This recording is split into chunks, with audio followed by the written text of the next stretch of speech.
Bueno, le damos la bienvenida nuevamente a este curso del Tatra Sandarbha, introducción al Tatra Sandarbha, y entonces aquí estamos con Gokula y esta charla la vamos a dedicar a ver cuál es la relación de los Vedas con los Sandarbhas, cómo que desemboca todo este conocimiento védico en estos trabajos maravillosos de Jiva Goswami. Bienvenido, Gokula. Muchas gracias, Parán, gracias por hacer este encuentro. Entonces, ¿qué tenemos aquí? Vamos a profundizar un poquito más en los Vedas para ver de qué se trata. Sí, la idea es también...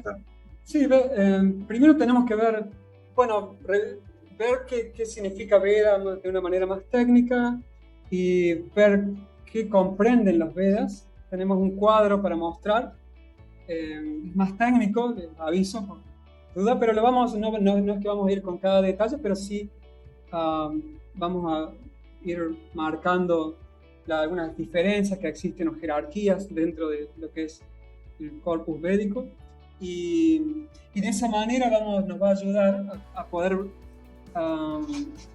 ver la conexión que va a haber luego con los Sandarbhas o con el Tattva Sandarbha.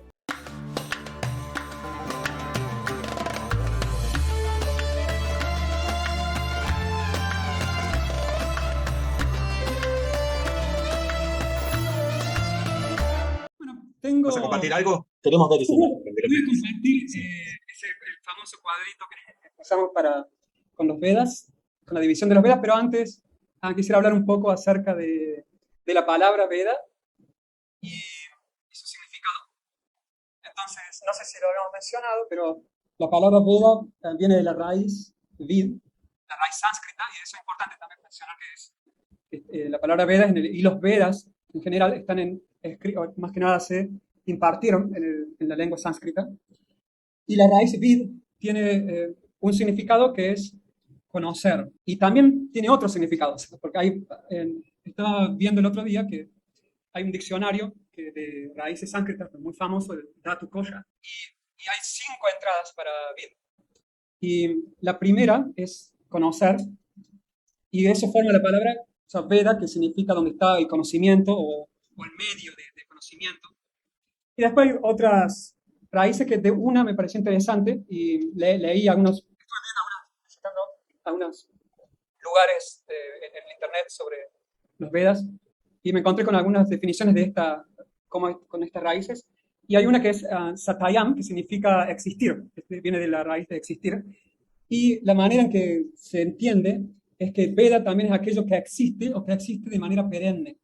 Y eso nos lleva a la definición que se da por lo general dentro de las escuelas de la tradición védica, que es la de Apaurusheya, es que el Veda no tiene, o sea, este conocimiento es perenne y no tiene un autor mundano. Y uno se podría preguntar, bueno, si no tiene un autor mundano, entonces es Dios. Pero si Dios lo crea, entonces ¿cómo es que sería, digamos, perenne? Y la respuesta que da la tradición a la cual pertenece Jiva Goswami, que es la Gaudiya Vaishnava, y muchas otras escuelas Vaishnavas, es que hay un texto que explica, en los Upanishads, que vamos a verlos, donde se explica que este conocimiento es como la respiración de Vishnu, o de Narayana, que se refiere a la divinidad. Y a esto lo que quiere decir es que van paralelos. Nuestra respiración está siempre con nosotros, no puede no estar. Entonces, tanto los Vedas como la divinidad existen de manera perenne desde este paradigma védico. Eso es importante porque a partir de ahí surgen, o sea, es como las verdades, están estas verdades axiomáticas que también en la ciencia hay que aceptar, uno acepta una realidad también en común con la gente que vive para poder comunicarse. De la misma manera, para poder abordar los Vedas, se acepta esto de que los Vedas son perennes, o sea, son un conocimiento que no tiene un origen mundano. Y prácticamente, o sea, todas las escuelas que están dentro de lo que es los Vedas tienen esa comprensión, parten a partir de esa acción, digamos. O sea, entonces hay como una especie de objetividad en el conocimiento védico, no es algo subjetivo que va progresando o que va cambiando por las eras, sino que se toman los Vedas como algo que es algo real. O sea, viste que siempre está el asunto en la epistemología de no saber si el objeto de conocimiento es real o no es real, si cambia, si es producto de una percepción de uno o no es. Bueno, todas las filosofías sobre epistemológicas nos marean un poco con respecto a todos esos conceptos. El abordaje, digamos, de los Vedas o la concepción de los Vedas, que se lo toma como un conocimiento objetivo eterno, o sea, como algo que es valioso y que es real a pesar de todos los cambios. Por eso se habla de perenne, ¿no? Sí, existe también cada escuela lo justifica con la epistemología que está en los Vedas que se llaman brahmanas. Entonces también hay toda una investigación, Jiva Goswami lo hace en el Tattva Sandarbha para llegar a la conclusión esta del Veda, del aspecto perenne del Veda. Y de alguna manera, quizás para ayudar a entender, es que Veda se puede entender como la realidad, o sea, la realidad no cambia. O sea, cuando llegamos a algo objetivo, entonces el Veda más que unos conocimientos es una realidad, o sea, está algo que te está develando la realidad, o estamos sacando las cortinas, digamos, que están cubriendo la realidad. Es como lo que hoy en día intenta la ciencia develar, ¿no? En el sentido de cuáles son las leyes que realmente son reales, con las cuales, si nosotros vamos en contra de ellas, nos enfrentamos con algo que, bueno, puede perjudicar o beneficiar, de acuerdo a eso. Ver las leyes universales, en ese sentido. Bien. Sí, como hay leyes de física y también, por ejemplo, la biología ha avanzado muchísimo y digamos, muchos misterios los ha revelado con respecto a la célula que no podemos ver por nuestros ojos ordinarios, sino que se necesitan medios, digamos, se necesitan la rama de la biología, los medios como microscopios, pero a veces ni siquiera con el microscopio, sino que son teorías que tienen de la realidad, de lo que entienden por la realidad. Entonces, pero en los Vedas, bueno, la, digamos, lo que están clamando es que, bueno, esta es la...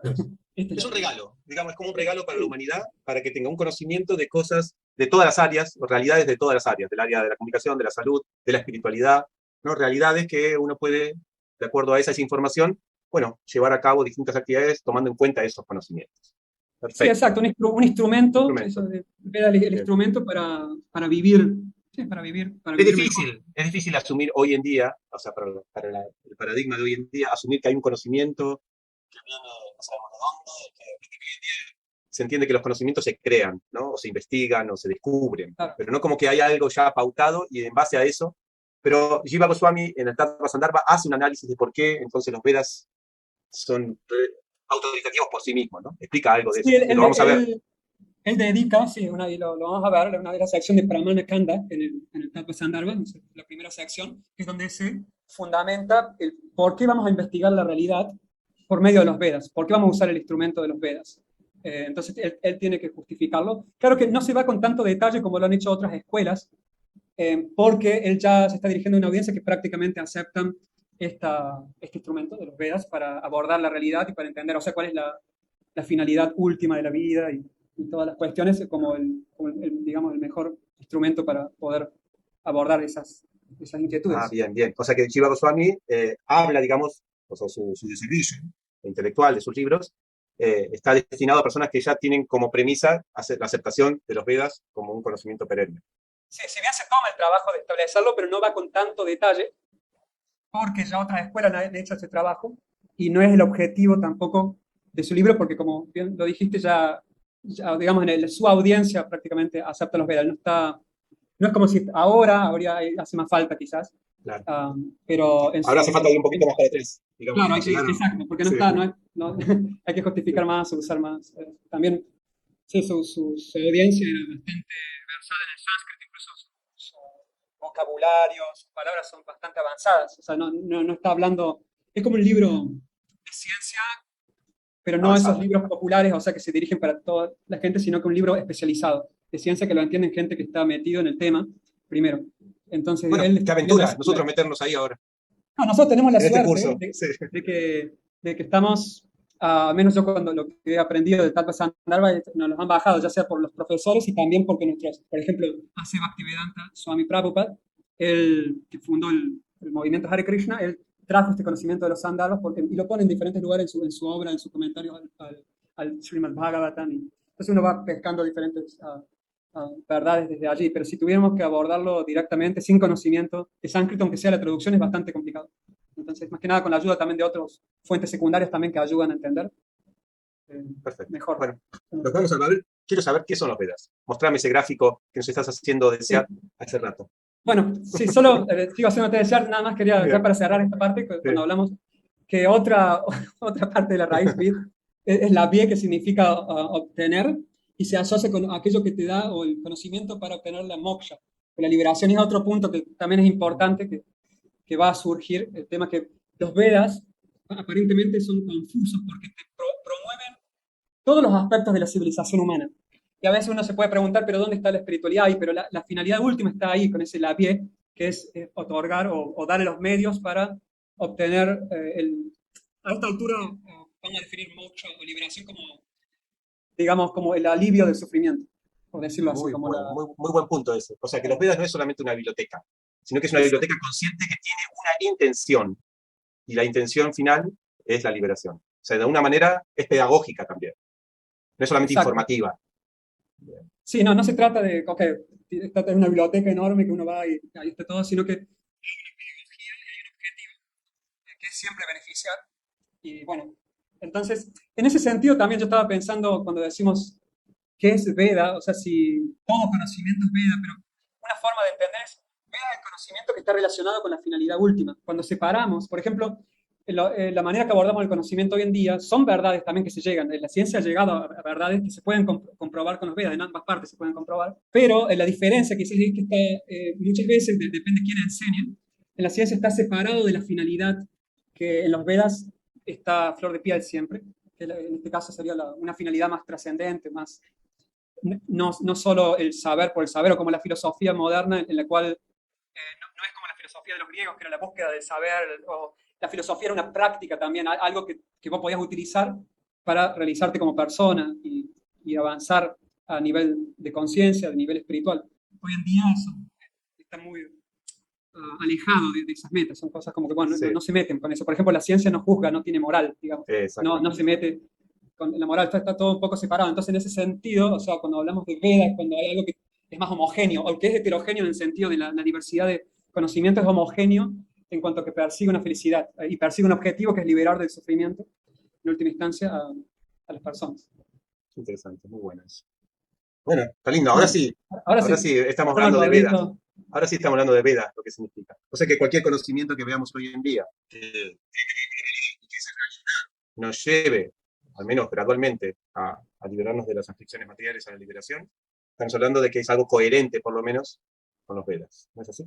Exacto, entonces eso es, y ahí, claro, de vuelta me lleva al tema de, o sea, ¿qué es Veda? Volviendo un poco, ahí dijimos que hay definiciones amplias, definiciones más estrechas de lo que es Veda, y esto lo vamos a ver con el cuadro, pero digamos, en la definición más amplia cae lo que acabas de decir, que cualquier, digamos, conocimiento que te ayude a perseguir ese objetivo último de la vida, o sea, un objetivo trascendente, en ese sentido es Veda, y es por eso que, por ejemplo, hace Bhaktivedanta Swami Prabhupada, decía que no había conflicto entre los Vedas y la Biblia, en el sentido de que Mm, ambos persiguen un objetivo que tiene que ver con vincular a las personas con la divinidad, por ejemplo, independientemente del nombre que se le dé. entiendo. ¿Se Perfecto. entiende? ¿Me Sí, sí, sí, explico? se entiende. Sí, sí, se entiende. Hay coherencia. Pero en el sentido estricto, Vedas, Y estamos ahora lo hablando de vemos con los el textos. cuadrito, Ahora lo dice, vemos con el cuadro. así, Vamos con así el no va a cuadro, sí. esperar más. Vamos, Acá, vamos. acá Aquí tenemos, tenemos. tenemos el cuadrito. Este fue Ah, producido por Tiaga Chaitanya exacto. en el 1998. Es un Hace mucho. cuadrito viejo, eso dice algunas modificaciones al último. No, perdón, por las modificaciones aquí no está prácticamente el mismo. Aquí al último le hago algunas, por cuestiones didácticas, y también van a ver que en el próximo slide voy a poner solo algunas secciones para que nos vayamos enfocando. Y ya, bueno, hay algunas modificaciones acá, simplemente por cuestiones didácticas. Sí. Una es la división entre Sutri y Smriti, está diferente del cuadro original, ya lo voy a explicar por qué. Esto lo digo porque quizás alguien ya se encontró con este cuadro y ve que hay algunas diferencias, entonces por eso lo menciono. Entonces tenemos que los Vedas, que tocan todos los aspectos de la civilización humana, se dividen en dos grandes ramas, que son los Shruti y Smriti. Y Shruti viene de la raíz Shru sánscrita, que significa oír, una raíz verbal, que significa oír, y cuando, bueno, se le agregan unos sufijos, y se vuelve Shruti, que significa aquello que fue escuchado. Entonces hay una importancia grande en todo lo que va a ser Shruti. Se transmitió, no son libros en realidad, son audios. O podemos decir, si decimos libro, es un libro sonoro, pero no es un libro de lomo, o sea, con tapa y con hojas. Si bien hace un tiempo se puso de manera escrita, pero fue concebido de manera oral y se transmitió con reglas mnemotécnicas de manera oral, reglas muy precisas. Tan precisas que se ha mantenido, lo que ha quedado, el Shruti se ha mantenido intacto por miles de años. Y y se le da mucha importancia, aquí el sánscrito, se llama el sánscrito védico, en este caso, en contraste con el sánscrito de los Smriti, que es el sánscrito clásico. Y la diferencia es que en el Shruti no se pueden cambiar ninguna palabra, incluso si uno cambia un acento, una entonación, ya, digamos, arruina el propósito o cambia el significado de la oración, por ejemplo, o la declaración que uno está haciendo, porque se utilizaba en especial para diferentes fórmulas sonoras, para rituales, que generaban un efecto en la naturaleza. Hoy en día tenemos cierta experiencia con cómo los sonidos, porque ya la ciencia ha avanzado al punto que el sonido uh, puede provocar cambios, efectos en el entorno. Por ejemplo, Alexa, yo tenía un amigo en Chicago que tenía Alexa en el cuarto y bueno, yo le decía, Alexa, apaga la luz, y Alexa, y la luz se apaga, ¿no? Pero cuando yo trataba de hablar con Alexa en inglés, que mi inglés tiene un acento hispano, quería darle órdenes y no me entendía, o sea, entonces tenía que imitar bien el acento americano y especialmente Alexa había sido entrenada con la voz de este amigo mío, entonces él decía, bueno, quiero escuchar esta música, lo ponía y yo lo decía, y Alexa decía, no entiendo, o sea, no se generaba el efecto, el cambio porque no estaba usando los sonidos correctos. Entonces podemos ver que ya incluso en artefactos modernos necesitamos, a veces los sonidos tienen que ser exactos, digamos, para producir un efecto. Y en ese tiempo, bueno, los Vedas para realizar el propósito de los diferentes rituales y fórmulas que hacían, le daban una importancia extrema a que se pronuncien de manera exacta los sonidos tal como se habían recibido, porque alguien los tuvo que haber escuchado, alguien los tuvo que haber recibido, que se llaman los rishis. Los videntes de la verdad o aquellos que tienen una experiencia directa mediante la meditación con la verdad. ¿Sí? Ya vamos a ver más adelante que sobre el origen de los Vedas hay varias versiones, incluso dentro de la tradición, cómo se reciben, y tiene una justificación porque hay diferencias. Entonces no se contradicen en realidad. Bueno, entonces, hablando estrictamente de Vedas, algunas escuelas se refieren solo a los Vedas como esto que está aquí, que lo muestro en el siguiente slide. Esto sería Veda de una manera estrictamente hablando. Serían el Rig Veda, y Ayurveda, Sama Veda y Atharva Veda. Los académicos le llaman los Vedas originales. En la tradición también se explica que, por ejemplo, en el Srimad Bhagavatam se explica que había un solo Veda originalmente, y luego cuando Vyasadeva significa el que compila, o aquel que compiló los Vedas, él cuando se dio cuenta que se acercaba una época en la que las personas no iban a tener la misma capacidad que tenían en otras épocas, vio la necesidad de simplificar los Vedas y por eso los dividió en 4. Entonces esos son el Rig, el Yajur, el Sama y el Atharva Veda. Y cada uno de estos Vedas se divide o tiene subdivisiones que son Samhita, Brahmana, Aranyaka y Upanishad. Y algunas escuelas consideran la palabra Veda, lo utilizan solo para el Samhita, a veces, y el Brahmana, pero no para el Upanishad y Aranyaka, si bien consideran a todos como Shruti. Pero para entender, digamos, en la manera que se comunican, cuando dicen Veda, se están refiriendo al Veda Samhita, al Rig Veda Samhita, al Yajur Veda Samhita, Sama Veda Samhita. Por ejemplo, Krishna mismo hace esa diferenciación en el Bhagavad Gita.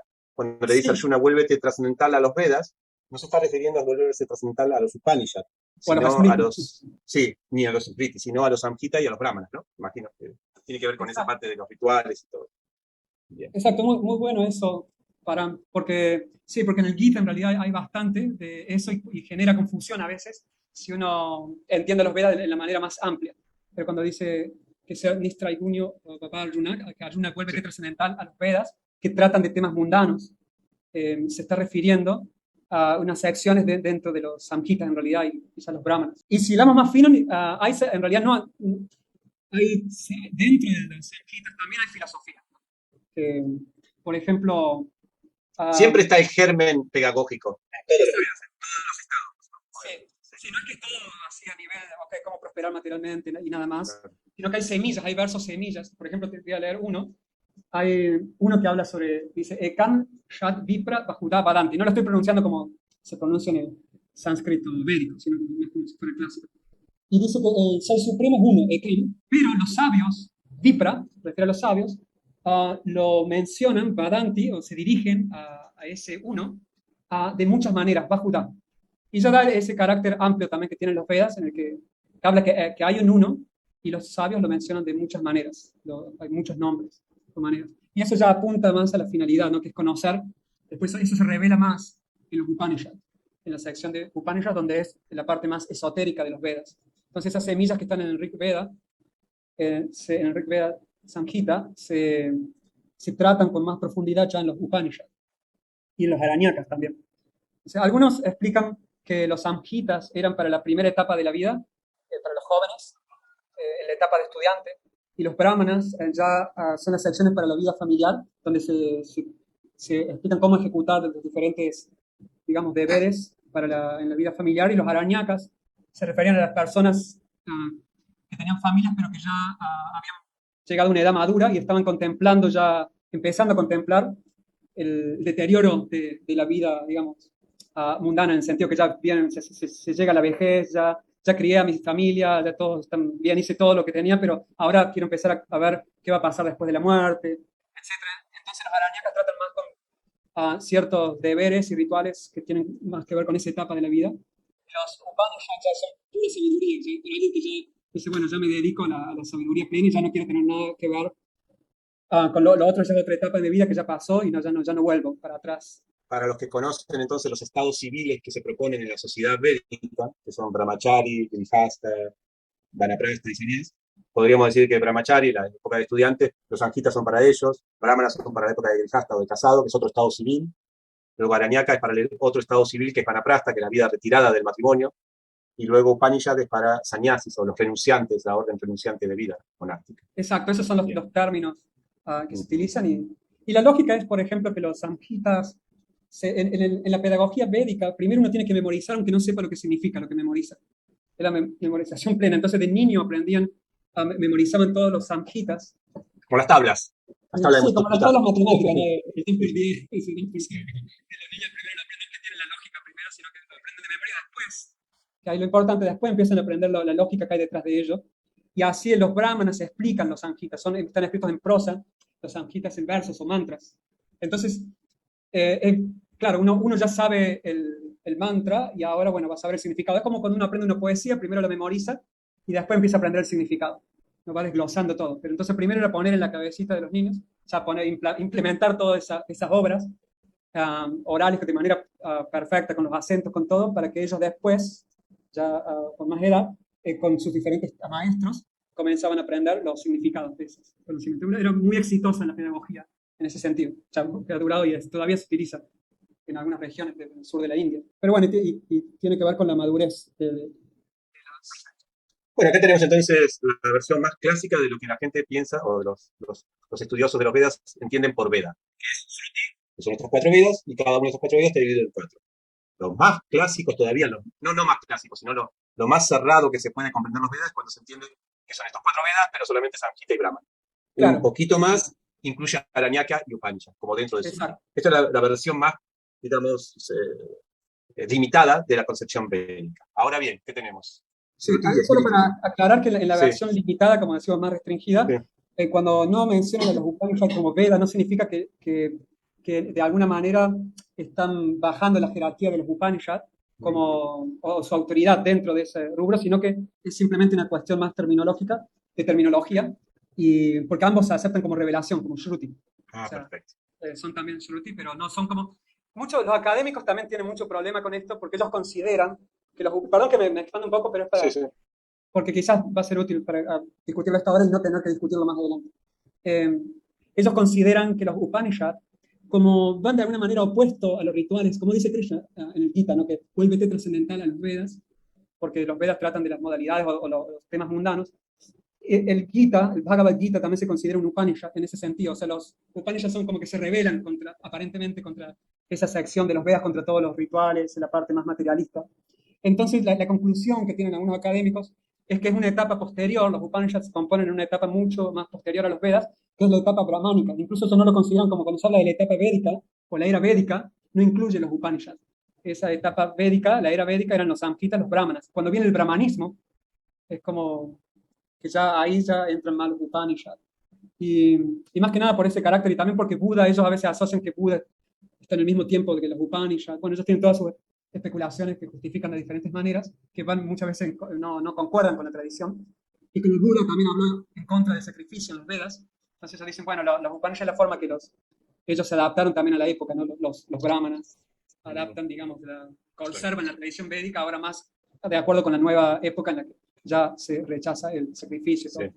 Igual para aclarar, el budismo y la filosofía de los Upanishads no tienen mucha relación, que digamos. O sea, lo único que se pueden, las similitudes es que, digamos, responden, digamos, negativamente a los sacrificios, pero en el lado positivo de la filosofía hay diferencia en la filosofía de los Upanishads o del Bhagavad Gita y el budismo, obviamente.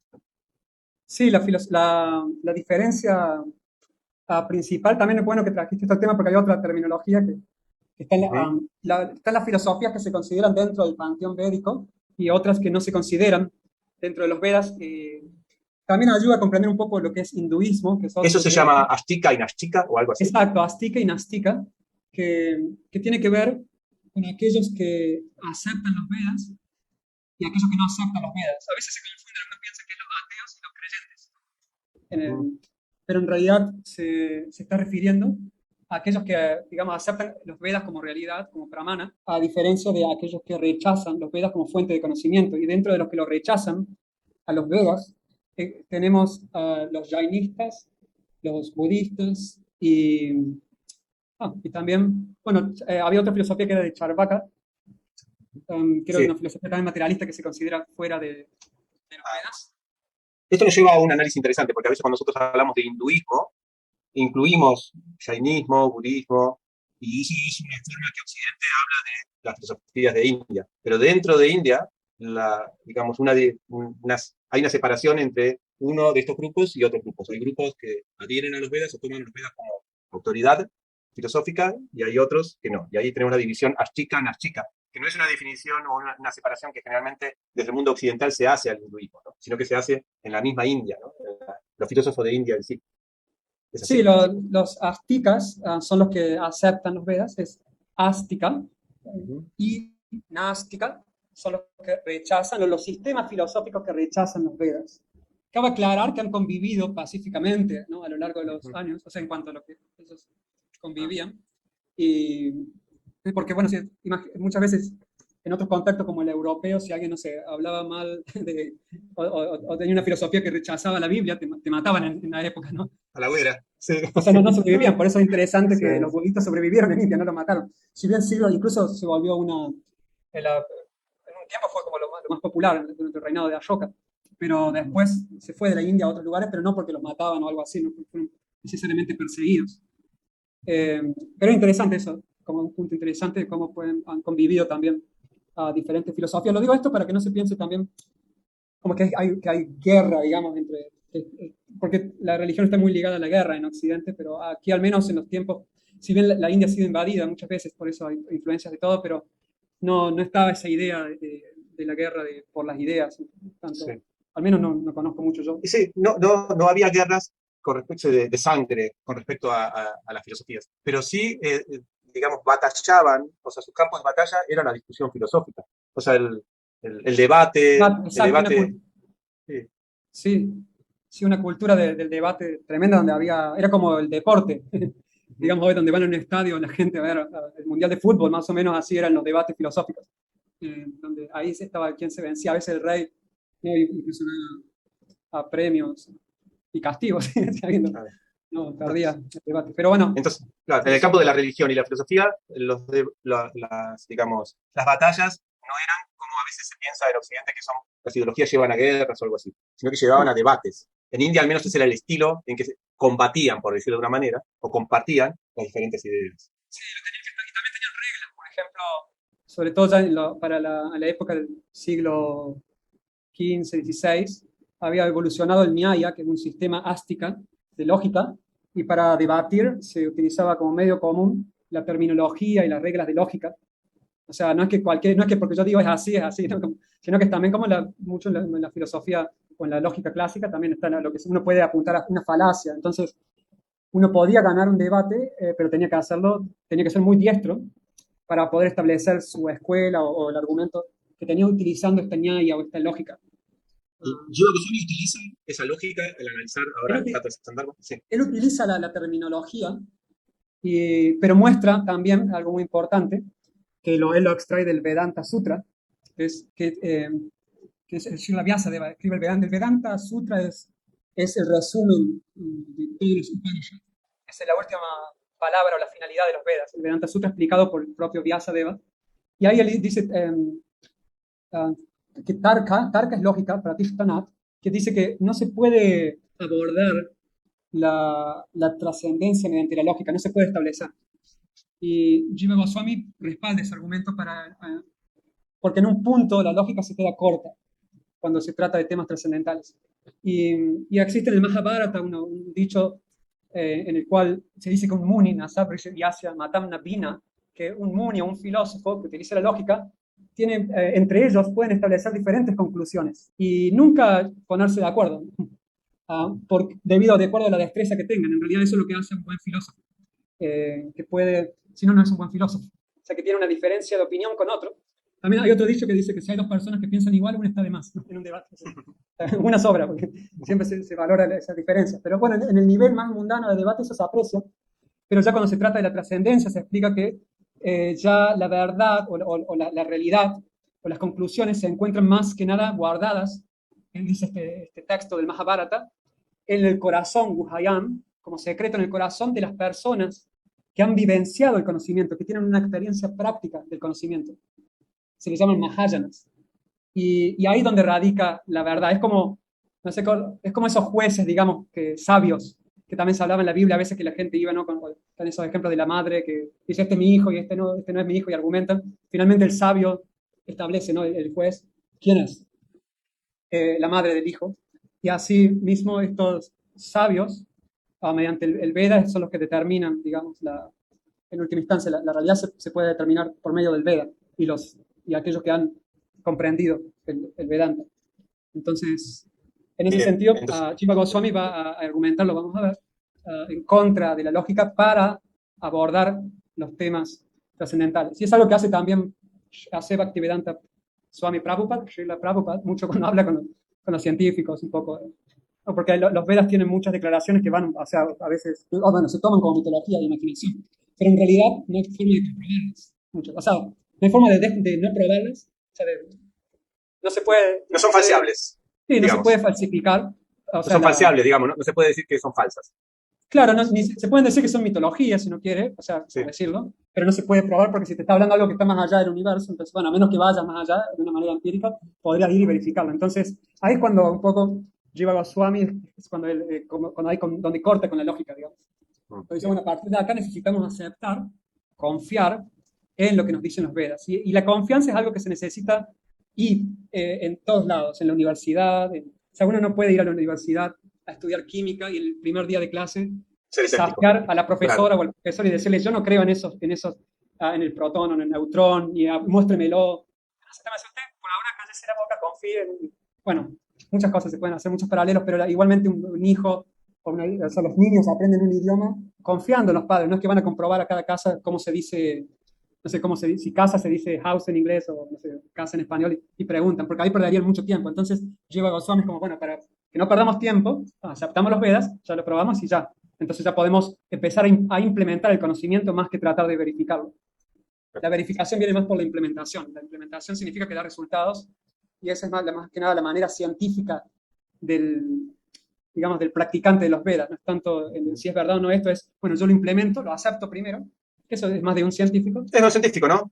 Claro, el proponen científico hipótesis y después ven si... Sí. Exacto, el científico acepta. Por ejemplo, cuando se escriben los journals, estos en inglés, donde se explica cada procedimiento de un experimento y para que la comunidad científica lo pueda reproducir. Si no lo reproduce y dicen, mira, hicimos el experimento y no salió igual, lo primero que le van a preguntar es, ¿seguiste los pasos? O sea, porque si no lo hiciste, si cambiaste la mente o algo, entonces tampoco podés desaprobar nuestro estudio, pero tenés que hacerlo con las mismas condiciones para que...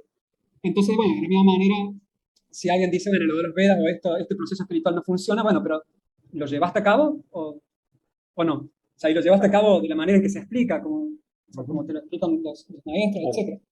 Entonces, Qué lindo desafío. claro. Qué lindo desafío para la humanidad. Sí. Es un lindo desafío. Sí. Uno podría decir, o sea, de la misma manera que uno necesita un título, no pasar para lograr un PhD uno necesita un mínimo de 10 años para poder recién argumentar, digamos, o digamos, escribir un libro, cuando digo argumentar, o ser una autoridad en el campo. De la misma forma, en el ámbito espiritual de los Vedas, si alguien quiere argumentar contra, a favor o en contra, necesita pasar por el entrenamiento para poder hacerlo, por el idioma, por todo, y volverse un entendido en el tema, y a partir de ahí ya puede decir, salir con su teoría o algo. En ese sentido, es el mismo rigor académico, digamos. Bueno, entonces, Bueno, ¿con qué seguimos acá? ¿Seguimos con la otra división de los sí. Vedas? Ahora están los Smritis. Smriti es de la raíz smrit, que significa recordar, el verbo recordar, y aquello que se recuerda es Smriti. ¿Y por qué no Shruti y Smriti? Porque en este caso es el conocimiento que se ha masticado, que son los Shruti. Ok, ya escuchamos los Shruti y ahora producimos algo con base a los Shrutis. Es como la fuente secundaria, como cuando nosotros, por ejemplo, cuando alguien descubre algo, la ley de la gravedad, por ejemplo, cuando se descubre otras leyes físicas, eso sería el Shruti, en el sentido, en el ejemplo nada más. El hecho de que, bueno, uno lo escucha de la persona que lo redescubre, y a partir de ahí se formulan diferentes maneras de explicarla o de entenderla a lo largo del tiempo. Pero se le reveló a una persona o a varias esa ley física, ¿no? Y se le pone el nombre de esa persona, a veces, ¿no? Como la ley de... Así es. Y de la misma forma, los que reciben los Shrutis después lo enseñan a otros, y esos otros también, de acuerdo a lo que entienden, también lo van explicando de acuerdo a las épocas o a las necesidades que hay. Y eso tiene que ver con los Smriti. Por eso hay una flexibilidad lingüística, porque ya no es el sonido lo importante aquí, sino el significado en los Smriti. Entonces, por eso el significado no cambia, pero el lenguaje puede cambiar. Por eso es que hay Smritis que pueden ser hasta escritos en español o en inglés, digamos. Ah, bien, los Smritis O son uno Vedas que puede, pueden estar escritos en varios idiomas diferentes. sí, o sea, o sea, es lo que está pasando en la época moderna. Pero es muy raro, es imposible que alguien recite los Shrutis en inglés, por ejemplo. Nadie lo aceptaría eso. Y no produciría el efecto que se buscaría. O sea, es como si, no sé, Alexa o Siri está entrenada en inglés y uno le quiere hablar en español, no te va a entender. Claro. Porque está programada en inglés, a menos que uno la entrene en español. Entonces, bueno, Shruti está en sánscrito. Pero el Smriti tiene un poco más de flexibilidad en ese sentido. Si bien están escritos, o sea, son escritos en sánscrito, pero hoy en día hay comentarios, explicaciones que están en otros idiomas. Entonces eso significa que el Smriti está en continua expansión. Sí, podríamos A decir. comparación del Shruti, que el Shruti es eso y listo, está limitado. Pero el Smriti está en expansión continua. Es una parte de los Vedas en una continua expansión, literaria o de enseñanzas. ¿Puede ser? ¿Sí? ¿Se entiende así? Sí, en el sentido amplio, exacto. Amplio. Porque las tradiciones son vivas, las tradiciones de conocimiento como el Vaishnavismo. Por ejemplo, hace 500 años, un poco más, hubo una renovación, como un renacimiento dentro de una escuela Vaishnava que se conoce hoy como Gaudiya Vaishnava o Gaudiya Vaishnavismo, en el que hubo una renovación de la escuela, y eso es muy reciente. Entonces, y surgió también toda una literatura Smriti, como libros como dentro de la escuela de Jiva Goswami, de Bhaktivedanta Prabhupada, que son, por ejemplo, el Bhakti Rasamrita Sindhu, es un libro muy importante dentro de esa tradición, que es del 1541 aproximadamente. Y los mismos Sandarbhas se pueden considerar Smritis también, porque explican las Vedas, y esos son bastante modernos, digamos, teniendo en cuenta que los Vedas, la academia los sitúa a 2500 antes de Cristo, 500 años, y la tradición los sitúa a 5000 años cuando se dividieron, y mucho más como en su forma original. O sea que es admitido ampliamente que los Smritis se van evolucionando, no, van expandiéndose y se aceptan como Smritis los escritos de los sabios posteriores. Pero hay una visión limitada también, o sea, así como teníamos de los Srutis, que había una visión limitada de los Srutis y una más amplia, de los Smritis también tenemos algo así. Sí, hay incluso, o sea, depende de la escuela. Por lo general, este curso del Sandarbha, del Tattva Sandarbha, se va a basar más en la visión que viene de los que están dentro de esta escuela, que es la Vaishnava, o la Gaudiya Vaishnava Sampradaya, o el Vaishnavismo Chaitanya, tiene diferentes nombres, que tiene una visión amplia de los Smriti. En realidad, Bhaktivinoda Thakur es el que le da más amplitud. Él escribió mucha literatura, él es un maestro dentro también de la línea de Jiva Goswami, más moderno, entre el siglo XIX y XVIII, no, el siglo XIX y XX. Sí, porque está entre el 1800, creo que también vivió en el 1900, donde él escribe mucha literatura y también explica que son Smritis también. esos. Pero de una manera más estricta podemos decir que cuando hablamos de la literatura puránica, ya hay un número establecido de Puranas. Ya lo vamos a ver. Un número establecido de Smritis. Sí, de Puranas, que son parte de los, Sí. un rubro dentro de los Smritis o Itihasas. Por ejemplo, está el Ramayana, el Mahabharata. Entonces, quizás hay una categoría nueva, por decirlo nueva, para ponerlo en algún lugar, sería la escritura de los grandes acharyas o maestros. Acharya significa maestro dentro del contexto védico. Entonces, los escritos de estas grandes personalidades son Vedas. No es que tampoco cualquiera, si yo escribo algo, no necesariamente tiene que ser Veda.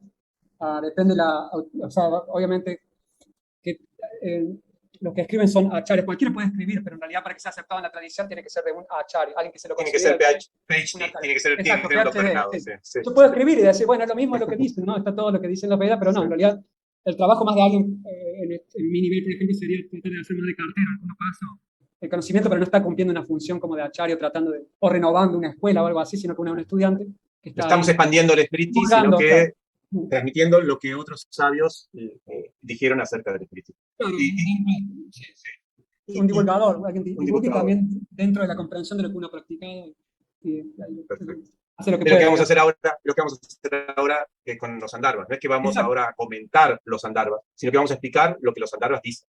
Exacto, basándonos en comentarios de acharyas, personas que sí están. Entonces eso es trabajar con el Smriti. ¿Y podés mostrar acá, en el gráfico, de qué se tratan los Smritis? Sí, Porque recién dijiste, lo dijiste verbal, pero no aparece acá en la imagen. ahora van a aparecer. Antes, necesito mostrar un cuadrito más.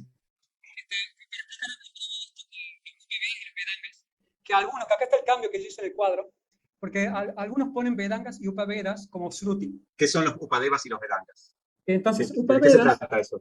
Sí, Upavedas son Vedas como complementarios y Vedangas también son como partes del Veda que ayudan a comprender el Veda. Ahora sí lo explico en breve. El punto que tiene la palabra Veda al lado, como ven, que no va a pasar con otros escritos. Entonces, yo no sé, yo estuve revisando así varios diferentes autores, la mayoría lo consideran dentro de la Smriti. Pero vi algunos que lo ponen como Shruti. Pero aparentemente, o sea, lo que ha revelado primero son los Vedas, cuando de vuelta, en el sentido estricto, esos son los Vedas. Esto como es complementario y se considera que es Smriti. Y creo que tiene más sentido porque todo esto podría cambiar. Bueno, a ver, por ejemplo, es Dhanurveda, Ayurveda, son conocimientos, no es que pueden cambiar, sino que se pueden expresar de varias maneras. Como el Shruti se expresa, o sea, es más estricto en eso, con el lenguaje. Pero bueno, yo lo puse aquí como Smriti basándome en otros autores que también lo ponen como Smriti. Perfecto. Y acá les muestro un poco más. Bueno, acá está el Veda, o sea que teníamos Rig, Yajur, Sama y Atharva, y cada uno de estos Vedas tiene sus Aranyakas, sus Brahmanas, sus Samhitas y sus Upanishads. Y al mismo tiempo están estos Vedangas, los Upavedas y los Sutras. Y luego tenemos los Smritis, que también son los Puranas, los Itihasas y las escrituras de los Acharyas. Lo que recién hablábamos. Bien, exacto. Perfecto. Entonces esto sería a grandes rasgos, para mostrarlo. Para ahondar más en lo que son los Vedangas, tiene más que ver con las diferentes ciencias. Si se fijan aquí, que dice Dhanurveda, Ayurveda, etc. ¿Qué es Ayurveda? Ayurveda tiene que ver con la medicina, Ayur tiene que ver con la duración o con la calidad de vida, por decirlo para que se entienda un poco más. El Ayurveda es un tratado que explica cómo prevenir enfermedades y también menciona enfermedades, incluso hay libros que se producen a partir del Ayurveda, hay autores también o sea, que siguieron investigando y se consideran dentro de los Vedas, y también hablan de enfermedades mentales, también trastornos mentales y sus orígenes. Por ejemplo, hay equivalencias para lo que se conoce como alucinaciones y, bueno, y otros temas como depresión. O sea que hay varios temas. En Upadeva está Dhanurveda, que es la guerra.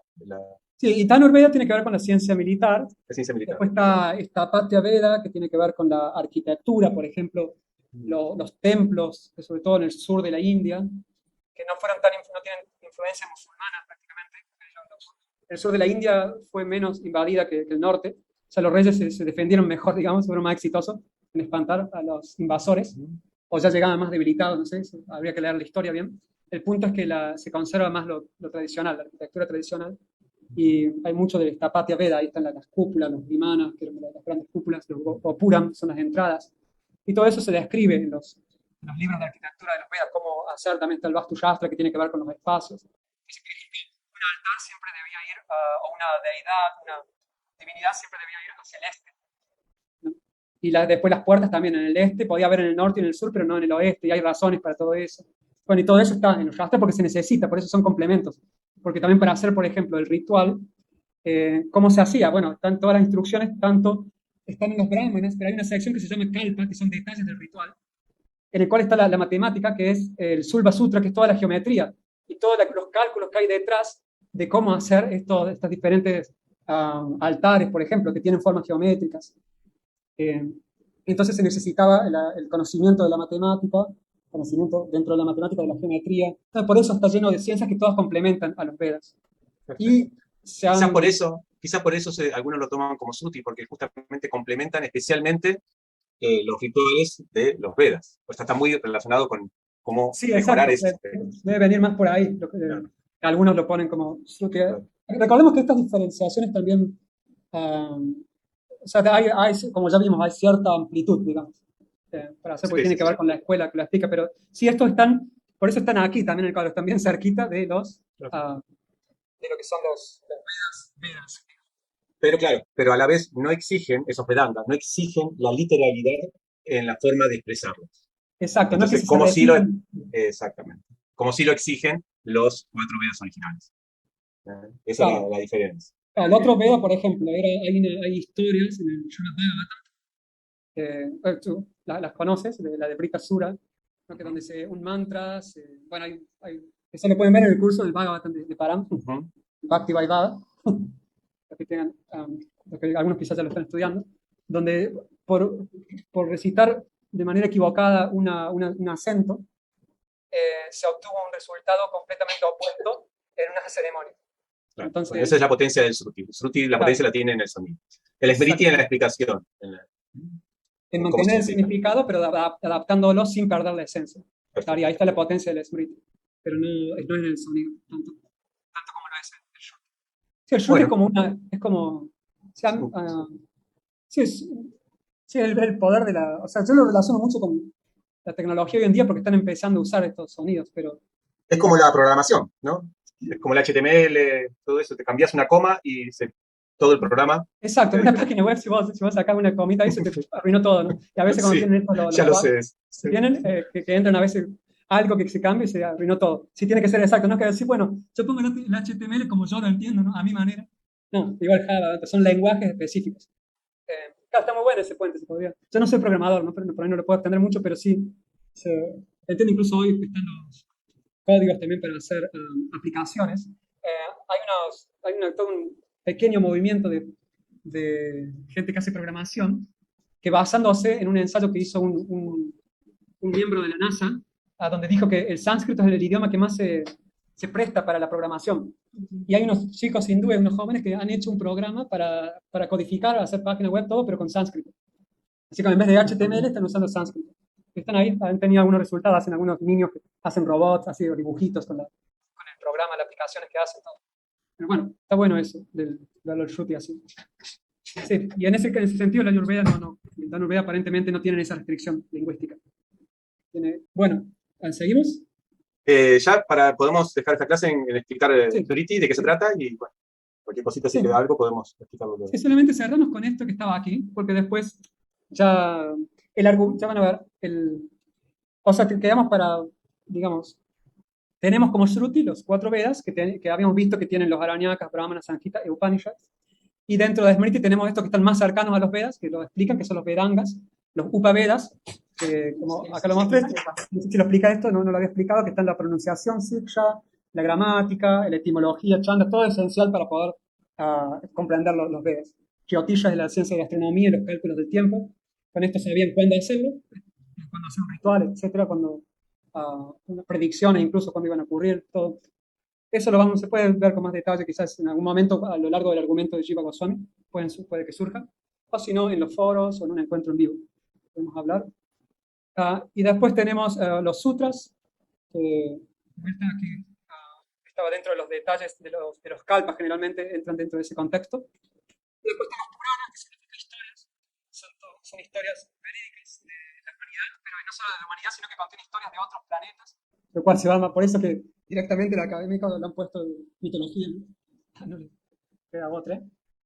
Pero tipo la Guerra de las Galaxias. Sí, Son, de son, hecho, son, los itihasas fueron inspiración para la Guerra de las Galaxias porque está el Ramayana y George Lucas interiorizó con el Ramayana y hay muchos los escenarios, incluso que están ahí, que son inspirados en el Ramayana. La historia, cuando lo raptan a Leila, todo esto, hay muchos paralelos con Ramayana. Y sí, en los itihasas son historias generalmente de una sola tradición, de una dinastía, como los Pándavas en el Mahabharata y el señor Ramachandra en el Ramayana. En cambio, los Puranas tratan de varios temas más amplios de varias dinastías. Por ejemplo, no solo de una, sino que de varias. Y bueno, y tocan también la cosmología, muchos temas.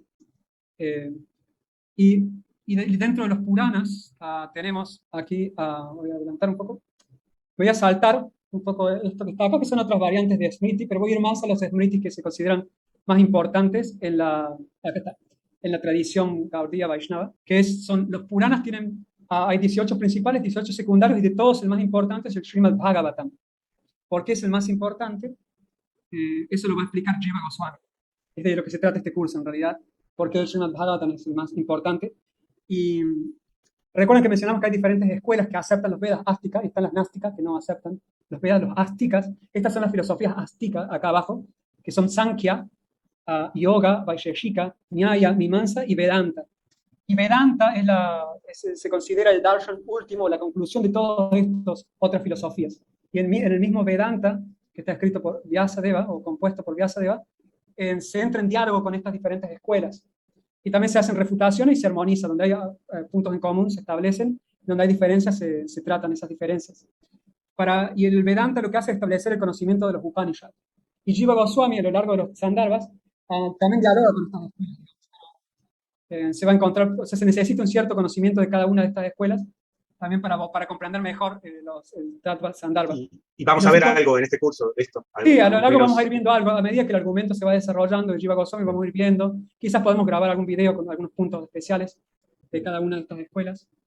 Y después tenemos aquí, tenemos lo que se conoce como, ya dentro de la escuela Vedanta, lo que se conoce como Prasthana Traya, que son, por decirlo de una manera, son los tres rubros de conocimiento que se consideran que tienen la autoridad o que se deben utilizar para establecer una escuela, por ejemplo, dentro de lo que es Vedanta, y para dialogar o debatir dentro del Vedanta, porque dentro del Vedanta hay varias escuelas. Están la escuela impersonalista o Advaita, la que promueve el monismo, y hay tres escuelas principales dualistas que hablan que la divinidad es una, son los Advaitas, los no dualistas, y los dualistas generalmente, o sea, están abogando por una divinidad donde hay una diferencia con el mundo y con los otros seres. Y bueno, y hay varias sutilezas entre ellas. Y Jiva Goswami va a tratar también con argumentos especialmente no dualistas, porque él trata de establecer lo que, digamos, una filosofía que se llama Chintya Veda Veda Tattva, que habla de la igualdad y diferencias simultáneas, la unidad y no unidad simultánea de la divinidad. Bueno, tenemos, nos estás atiborrando a información, sí. Sí. Está buenísimo. Quizá vamos a necesitar esto, tenerlo de una manera más detallada luego, o en el curso. Sí, ¿qué relación tiene esto de Prasthana Traya con los Sandarbhas? ¿Por qué lo estás presentando aquí? Aquí es donde vamos llegando. Sí, quizás atiborro un poco de conocimiento, pero bueno, como de manera en que lo justifico es que después, o sea, pueden volver al video, pueden hacer preguntas a partir de acá. Y también necesitamos un poco de esto porque después va a haber mucha terminología a lo largo del Tattva Sandarbha. Y vamos a ir aclarando esto, se va a ir aclarando cada vez más. O sea, a veces cuando uno aborda un libro o algo no espera entender todo al comienzo, ¿no? Y a veces la misma pedagogía del libro es así. Te manda primero un montón de cosas, pero a medida que uno va leyendo va aclarando más. Entonces, la idea con esto es que no hay que desesperarse, pero se va a ir aclarando más y más. También hay muchos materiales de apoyo y todo. Lo importante es que esto tiene una relación en el surgimiento de los Sandarbhas. El Prasthana Traya tiene una relación con eso. ¿Por qué?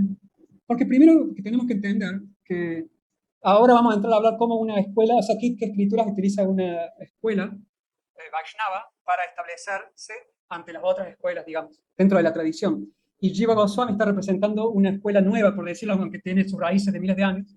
Y el Tattva Sandarbha es el libro donde se establece la Gaudiya Vaishnava de manera filosófica. Es como el libro de leyes, digamos, el libro de defensa a nivel filosófico.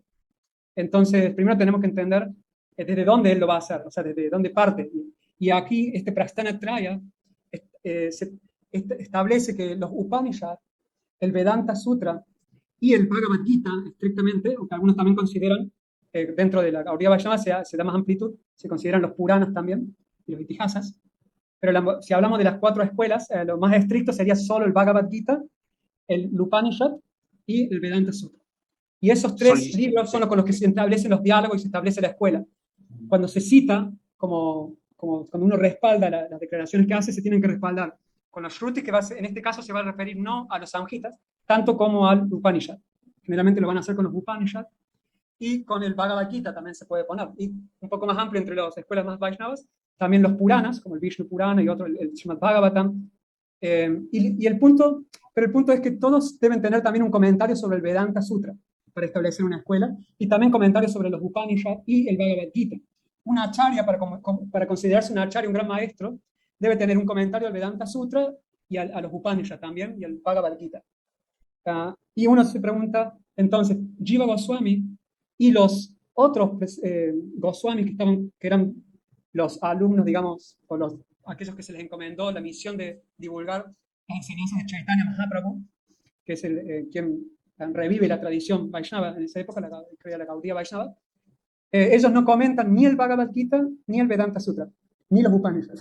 No hay comentarios. O sea, los Gandharvas no es una explicación de los Upanishads, el Vedanta Sutra ni el Bhagavad Gita. Y a la vez quiere con los Gandharvas establecer su filosofía. Entonces, la pregunta es, ¿por qué Jiva Goswami no utilizó el Prasana Trayī para fundamentar el Gaudiya Vaishnavismo?